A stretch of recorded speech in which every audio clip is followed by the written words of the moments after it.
말씀 마태복음 6장 19절에서 24절까지 말씀입니다.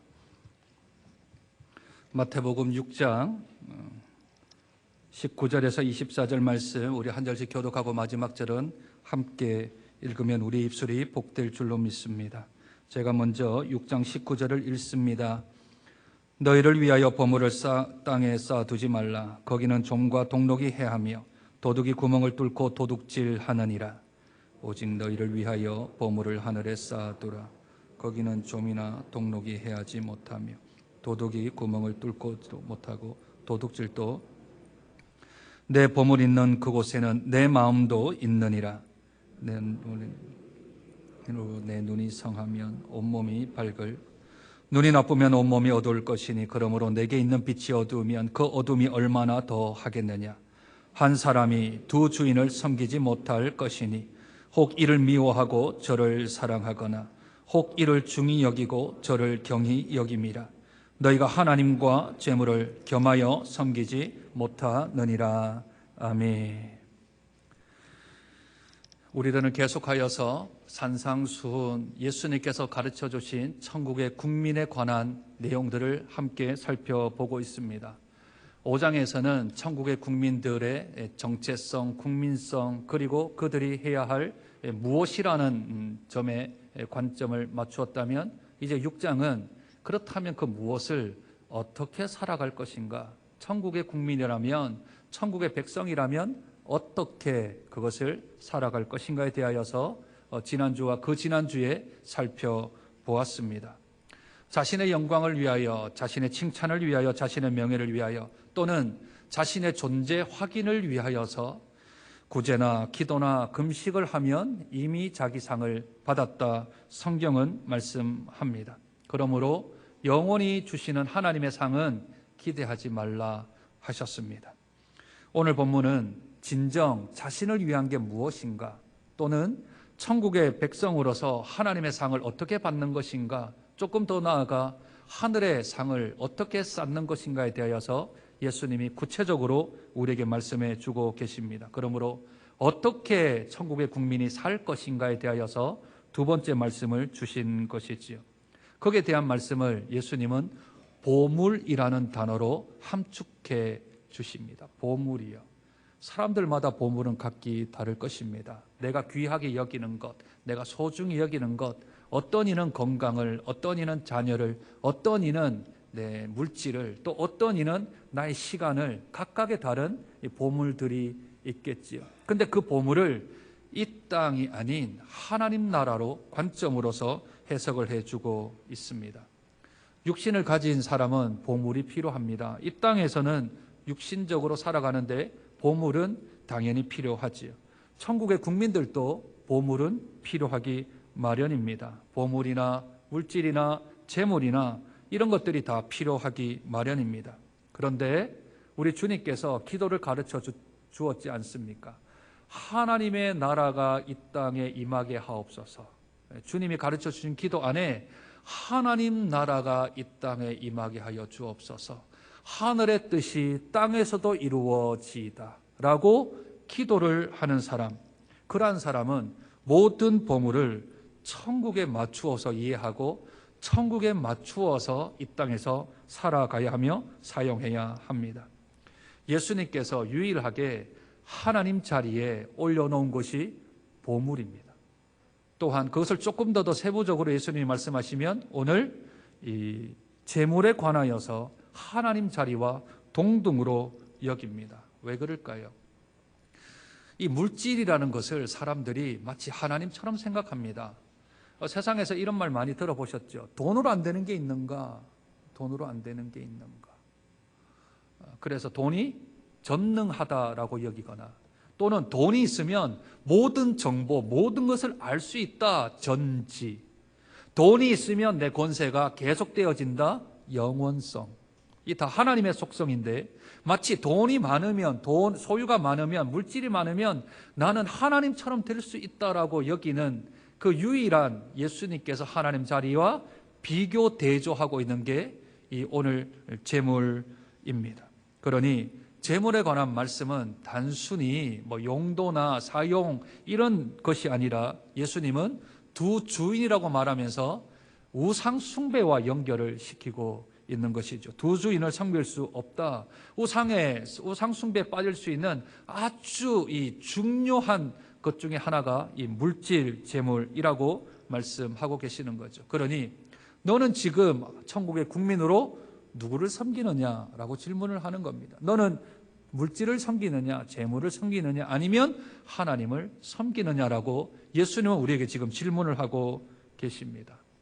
재물에 약한 성도님들이 좀 계십니다. 제가 이제 올해로 이제 24년 차 목회를 하고 있는데 더럿더럿 제가 만난 분들 가운데서 이러한 이야기들을 제법 많이 들었습니다. 그런데 이런 말들을 하는 분들의 대부분은 그래도 조금 사회적으로 중상층 분들입니다.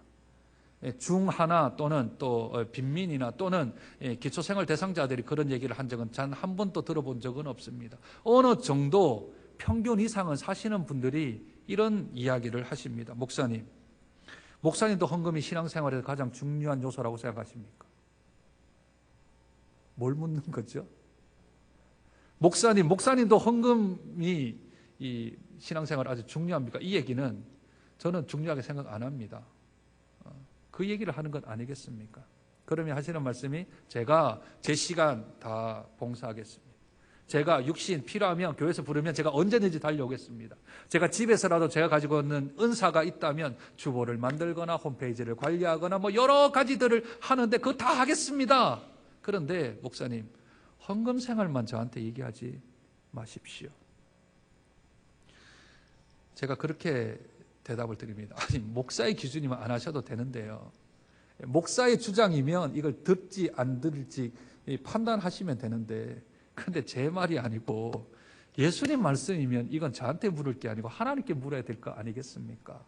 그러면 제가 알려주는 구절이 오늘 읽었던 마태복음 6장 19절에서 24절의 말씀을 권해드리고는 합니다. 예수님께서 오늘 두 번이나 이렇게 말씀하십니다. 이미 자기 상을 받았다라고 세 가지에 대해서 얘기했지 않습니까? 하늘의 상이 없다라고 얘기를 했지요. 칭찬을 받았다 그랬습니다. 그런데 그 사람들은 다 자기를 위한 것인 줄 알고 했는데 실제로 보니까 이 세상에서는 자기를 위한 것이었는데 하나님 나라와는 전혀 상관이 없는 자기 일들만 한 거죠. 그래서 예수님이 그러면 너희를 위한 게 뭔가, 자신을 위한 게 뭔가 19절과 20절에 두 번이나 반복하며 이렇게 말씀하십니다. 19절 너희를 위하여 라고 말씀하시고 20절은 오직 너희를 위하여. 너희를 위한 길이 너희들이 지금 이 세상에서 칭찬받고 존경받고 사랑받고 영광받는 것이라고 너희를 위한 거라고 생각하는데 그게 진짜가 아니고 진짜 너희를 위한 거는 여기 있다 하시며 앞에 있는 구절을 연결시키고 너희들이 자기 상을 받았고 하나님의 상을 받지 못했다 했는데 하늘의 상을 받는 방법이 여기 있다 하며 앞에 있는 실수했던 그것을 만회할 수 있도록 예수님이 앞에 있는 구절들과 연결시켜서 천국의 국민들은, 예수 믿는 사람들은, 하늘의 나라에 들어갈 사람들은 이렇게 살아라. 어떻게요? 이렇게 살아라 하고 우리에게 답을 해주고 계신 것입니다. 제일 먼저 뭐라고 하십니까? 19절 너희를 위하여 보물을 땅에 쌓아두지 말라. 너희를 위하여 땅에 보물을 쌓지 마라. 예수님 당시에 유대인들은 로마에게 나라를 빼앗겼습니다. 주권이 없고 국가가 없는 나라이지요. 그때 제일 큰 힘이 뭔지 아십니까? 로비를 하거나 커미션을 주거나 이렇게 하는데 돈이 가장 크겠지요. 나라 잃은 백성들은 그렇습니다. 왜냐하면 로마에 잘 보여야 되니까, 군사들한테 잘 보여야 되니까, 집정관들한테 잘 보여야 되니까 돈이 있으면 할 수 있는 일들이 좀 많지 않겠습니까? 그러니 이 황금 만능주의, 재물이면 다 된다, 돈이면 다 된다라는 것이 만연하게 깔려져 있는 그런 시대였습니다. 그런데 예수님은 가장 중요한 것이 재물이 아니랍니다. 물질이 아니라 하십니다. 그리고는 재물을 땅에 쌓아두지 말라 하십니다. 그 이유는 땅에 보물, 재물을 쌓아두면 좀이 쓴대요. 녹이 쓴대요. 도둑이 와서 도둑질을 해 간대요. 이 좀이 쓰는 게 뭐겠습니까? 그것은 점점 없어지는 거죠. 좀이 썰어 나가면, 보물이 썰어 나가면. 그리고 녹이 쓴다는 것은 값어치가 떨어진다는 것이겠지요. 도둑질 당한다는 것은 누가 내 돈을 훔쳐가려고 하는 것. 그러니 이 땅에 보물을, 재물을 쌓아봤자 좀이 들거나 녹이 쓸거나 도둑이 와서 빼앗아가므로 이 땅에 내가 쌓고는 싶은데 쌓여지지 않는다 합니다. 근데 왜 사람들이 이걸 모를까요? 이 사람들이 왜 이걸 깨닫지 못할까요? 오늘 예수님께서 이렇게 말씀하십니다. 23절. 눈이 나쁘면 온몸이 어두울 것이니 그러므로 내게 있는 빛이 어두우면 그 어둠이 얼마나 더하겠느냐. 예수님이 눈이 어두워서 그걸 못 본다 그럽니다. 눈이 어두워서. 눈이 어둡기 때문에 이것이 나를 위한 것인지 아니면 나를 위한 게 아닌지를 잘 모른대요. 시력이 나쁘면 세상이 흐린 줄 압니다. 눈이 어두워져 가면 세상이 까만 줄 알아요. 눈이 흐려지면 멀리 안 보이니까 그 세계는 없는 줄 알잖아요. 그러면 여기에 나오는 눈은 육신의 눈일까요? 그렇지 않습니다. 영안의 눈이지요. 영적인 눈입니다.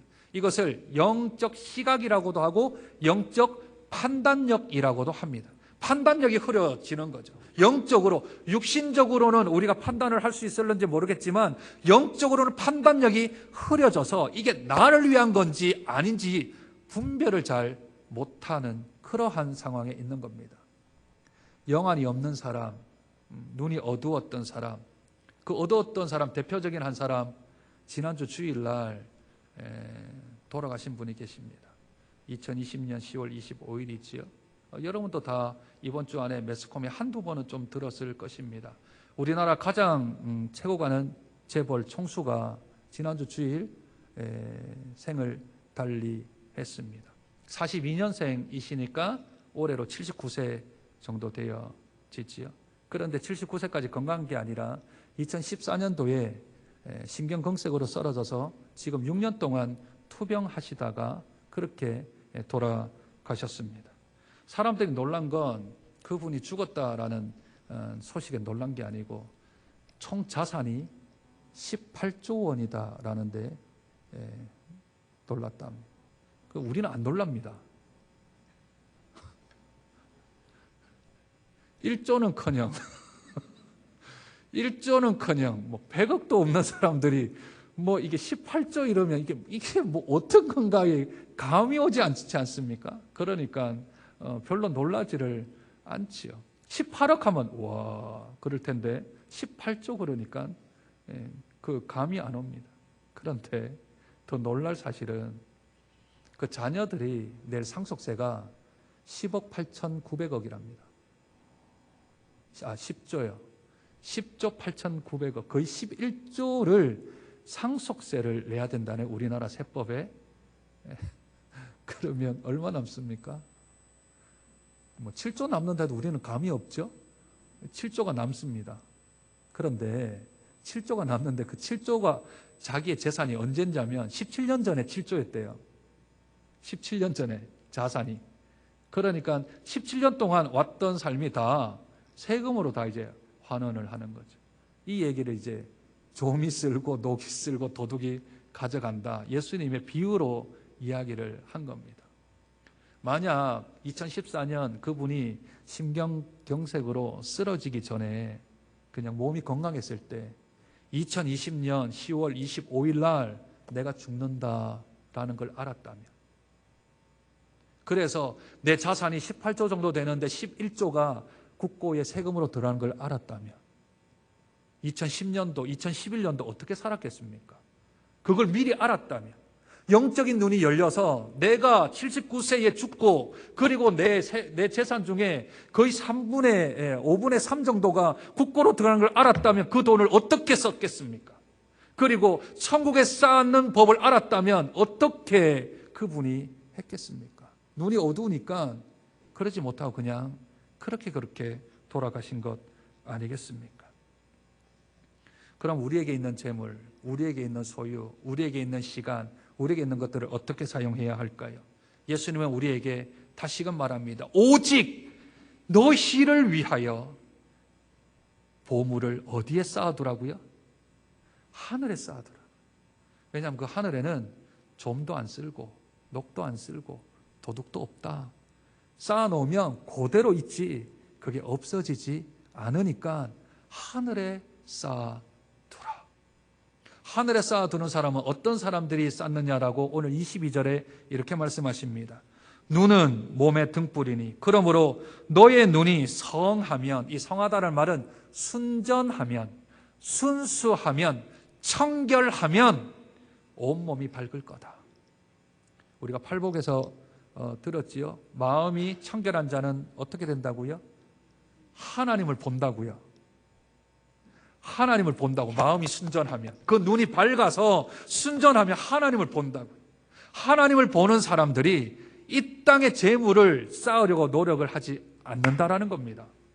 마음의 눈이 밝으면, 영안이 밝으면, 영적인 판단력이 있으면 이 땅을 위해서 쌓는 게 아니고 저 하늘나라에 좀도 녹도 도둑도 없는 그곳에 하늘의 상을 쌓아 나간다. 그렇게 예수님이 우리에게 말씀하고 있는 것이지요. 그렇다면 하늘의 보화를 쌓는 것, 하늘의 보물을 쌓는 게 뭔가? 그것은 하나님을 기쁘시게 해드릴 것. 내가 어떤 일을 하는데 하나님이 고개가 끄덕이는 것. 그래, 잘했다, 착하다, 참 잘했네.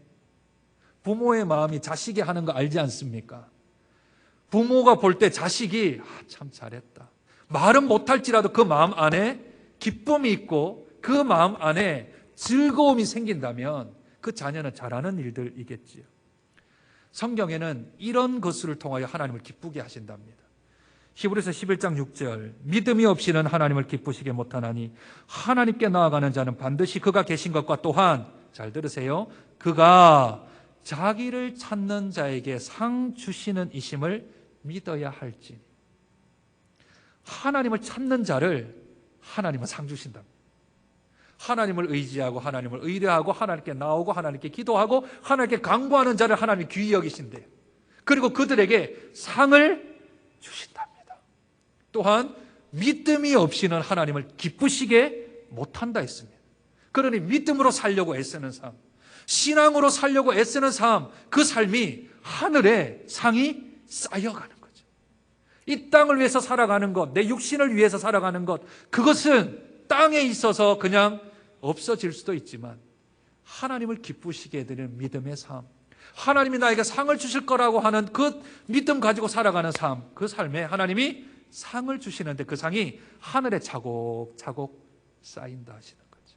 두 번째, 히브리서 11장 26절, 그리스도를 위하여 받는 수모, 그리스도를 위해 받는 수모, 이건 모세에 관한 이야기인데, 애굽의 모든 보화보다 더 큰 재물로 여겼으니 이는 상 주심을 바라봅니다.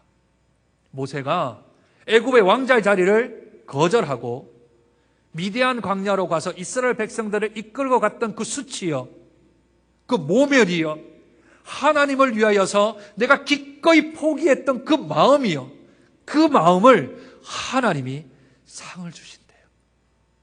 세 번째, 계시록 11장 18절, 작은 자든지 큰 자든지 주의 이름을 경외하는 자들에게 상 주시며.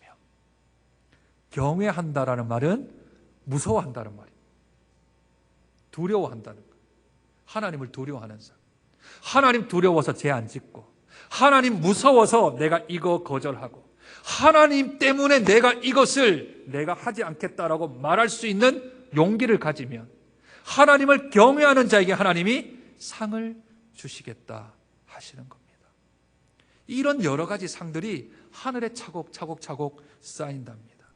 영적인 시력이 생기면, 영적인 판단력이 생기면, 하나님을 바라보면, 그러면 이 땅에서 쌓는 게 아니고 하늘에 쌓는 상을 우리들이 그것을 쌓아나가고 저축하고 채워나갈 수 있다 하는 것이지요. 영적인 눈을 인생 가운데 중반전에서 뜨신 한 분을 저는 만난 적이 있습니다. 아마 제가 한두 번쯤은 소개를 해드린 것 같아요. 설교 준비를 하는데 자꾸 이분이 계속해서 떠오르는 거죠. 제가 미국에서 한국 들어오기 전에 1년 반 동안 개척을 했었습니다. 노스캐롤라이나 그린스보로라는 지역에서 주님의 교회라는 교회를 개척했습니다. 개척 멤버셨던 분이십니다. 그분이 2010년 50대 초반에 간 이식 수술을 받으셨습니다. 교회는 다녔지만 술과 담배를 너무 많이 하셔가지고 간이 완전히 몹쓰게 되어서 간 이식 수술을 받고 그렇게 수술을 받으셨던 거죠. 일주일이 넘게 의식불명으로 깨어나지를 못하셨고 교회는 뭐 이렇게 기도하고 그렇게 했겠죠. 그래서 하나님의 은혜 가운데 눈을 딱 떴는데 부인 되는 집사님한테 첫 마디가 나 이때까지 잘못 살았다. 나 이때까지 잘못 살았다. 라고 하시더래요. 그리고 그렇게 많이 잘 사는 건 아니지만 그래도 미국에서는 중산층으로 사시는 분이십니다. 그때부터 뭐 이전에도 그랬지만 본인과 가족들한테는 건금절약하시면서 자기한테는 아끼시고요. 그리고 이 교회에 어려운 성도 있다 들으면 저한테 빈 봉투를 하나 주세요. 금액이 얼마 들었는지는 저한테도 말씀 안 하세요. 목사님 이거 누구누구 성도 좀 전해 주십시오. 어렵다고 하는데 조금이라도 힘이 되게 해요. 그리고 제가 줬다는 말은 절대 하지 마십시오. 그러면 제가 누가 줬다고 합니까? 저는 받았는데. 그러면 받은 사람한테 뭐라고 얘기합니까? 그랬더니 하늘에서 주는 상이라고 하십시오. 그렇게 해요. 그리고는 만약에 계속 붙잡거든 도망치십시오. 그러시는 거예요. 그 제가 전달책이었습니다. 전달책. 장로님이 목사님 저희 집에 한번 오세요 이래요. 그럼 가면 흰 봉투를 하나 줘요. 요거는 어느 교회 목사님 드리세요. 아, 예? 그리고 아시지요? 네, 하늘에서 준 상이고 튀시는 거. 예. 한인회에 누가 또 어렵다는 이야기를 들으면 또 저를 부르세요. 목사님 이것 좀 전달해 주세요. 하고 전달을 해요. 그런 일을 수도 없이 반복하시는 거예요. 잘 살아서 하시는 게 아니라 자기 소유 가운데서 그 일들을 하는데 그 일이 너무 좋대요. 그 일이 너무 기쁘시대요. 근데 그 이전에는 전혀 그런 삶을 안 살았는데 간이식 수술 그 일주일 넘게 무의식 상태로 의식불명 상태에 있다가 깨어나서 나 이때까지 잘못 살았다 하시고는 다른 삶을 사시는 거죠. 제가 2014년도 이제 그 교회를 사임을 하고 2014년도에 들어왔지 않습니까? 들어왔는데 그분이 또 한국을 들어오셨어요. 왜 들어오셨냐 여쭈었더니 한국에 이제 산하고 땅이 좀 있는데 이걸 좀 처분하러 오셨대요. 그래가지고 이제 다 처분 다 하시고 그리고 이제 저하고 좀 시간을 보내시다가 미국을 가셨는데 그래서 저는 몰랐어요. 그걸 어떻게 하셨는지. 그랬더니 모든 처분한 그 금액을 다 자기 모교 대학교에 장학금으로 기증을 하신 걸 뉴스를 통해서 제가 알게 됐어요. 그래서 또 학교에 장학금으로 다 내신 거죠. 액수도 적지 않습니다. 5억 원을 장학금으로 내시고 그리고 말없이 가시고 소리 소문 없이 미국으로 그냥 또 들어가신 겁니다. 제가 2013년 이제 사임을 하고 마지막에 그분과 만나서 이야기를 했어요. 장로님 제가 비밀 지킬 테니까 장로님 어떻게 해서 이렇게 바뀌게 되셨습니까? 그 이전과 그 이후의 삶이 완전 바뀌었다는데 어떤 계기가 있었습니까? 그랬더니 목사님 오해하지 말고 들으세요 하시는 거예요. 자기는 간 이식 수술하러 들어갔다가 한 곳만 잠깐 꿈을 꿨는데 그 꿈 꾸고 나서 눈을 떴는데 그게 벌써 한 8, 9일이 지났더래요. 잠깐이었는데 그게 뭘 봤냐 하니까 이게 조금 시험에 들 수도 있고 다른 생각을 할 수가 있어서 조심스럽긴 한데 목사님이니까 말을 합니다. 목사님 제가 하늘나라 갔다 왔어요. 하늘나라 갔는데 자기 이름이 적혀있는 창고가 있더래요. 그래 있는데 들어갔는데 텅 비어 있는 거예요. 아무것도 없는 거예요. 그런데 옆에 있는 사람들을 보니까 창고가 뭔가가 가득 차 있고 기뻐하고 즐거워하더래요. 얼마나 속상하고 얼마나 하든 내가 이때까지 살아왔던 신앙이 이게 창고 안에 하나도 안 차였나 하고 씁쓸해가지고 너무 놀라서 눈을 떴는데 그게 8일 9일이 지난 후에 눈을 떴다는 겁니다.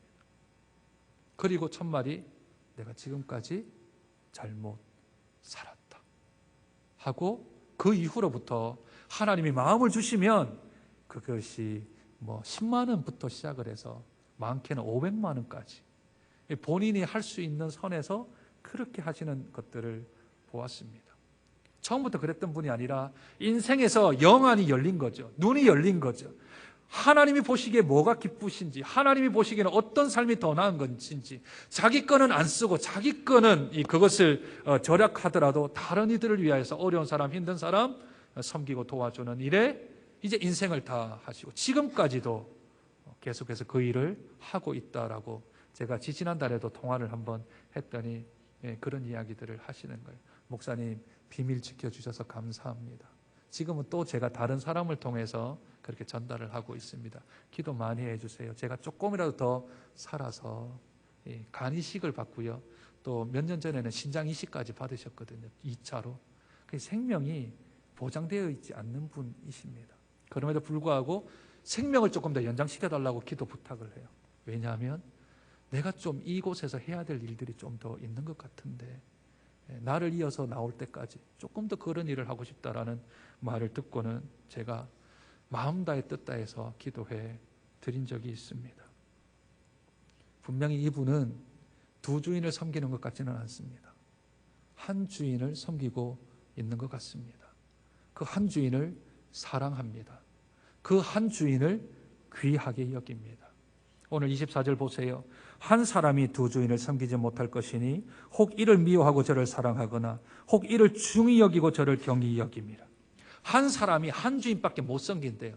한 사람이 두 주인을 섬길 수 있으면 이런 말을 안 하겠지만 예수님께서 한 사람은 한 주인만 섬기는데 그것이 재물이든 그것이 하나님이든 둘 중에 하나를 사랑하면 한쪽은 미워할 수밖에 없고 둘 중에 하나를 중하게 여기면 한쪽은 경하게 여길 수밖에 없다 예수님이 말씀합니다. 그래서 마지막에 뭐라 합니까? 너희가 하나님과 재물을 겸하여 섬길 수가 없느니라. 그렇다면 두 주인을 섬기지 않고 한 주인을 섬기고 내가 하나님을 섬긴다라고 하는 것 무엇일까요? 그렇다면 하나님을 더 사랑해야 하지요. 하나님을 더 귀히 여겨야 하지요. 그러니까 하나님이 기뻐하시는 일, 하나님이 고개 끄덕이시는 일, 그 일을 해 나가는 것이 우리가 하나님을 주인으로 섬긴다라고 여기며 살아갈 수 있는 하늘의 상을 쌓으며 살아갈 수 있는 삶이 되어지는 것입니다. 조금 더 구체적으로 여러분에게 좀 도전을 드릴까 합니다. 각 개인의, 각 가정에 생활비가 있지요. 쓰는 수입과 생활비가 있을 것입니다. 교회 헌금을 포함해서요. 교회 헌금을 포함해서 15% 정도가 되어지면 내가 하나님을 주인으로 섬기고 있는 겁니다. 15%요. 왜냐하면 하나님이 이제 10%를 나의 신앙 고백으로 하라고 했으니까 그 더 5% 정도를 더 하면 하나님께로 조금 더 가 있는 것이겠지요.